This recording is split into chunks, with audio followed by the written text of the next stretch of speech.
ભરૂચ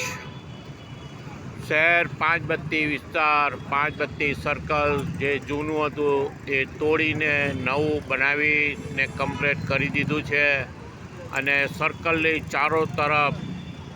તમે જોઈ રહ્યા છો આ પથ્થર નાખવામાં આવ્યા છે. આ સામે સોનાપુર ને જ્વેલર્સની દુકાન છે એની સિદ્ધાંતથી લઈ ને પછાડી જે બૂટ ચંપલની દુકાન છે પછાડી ત્યાં સુધી સામેની સાઈડ બી બેઉ સાઈડ સહેલી જે દેખાય ત્યાંથી લઈ ને સામે પેલા મેવાલાની દુકાન સુધી મેડિકલ પાસેથી લઈને પોલીસ ચોકી પાંચબત્તી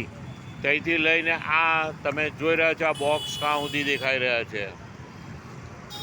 આ મસ્જિદના કોર્નર સુધી બોક્સ દેખાય અને બીજા નાખવામાં થોડા આ બાજુ બાકી છે ત્યાં નાખી દેશે અને બહુ સરસ મજાનું આ સર્કલ બન્યું છે તમે જોઈ રહ્યા છો આ વિડીયોના માધ્યમથી.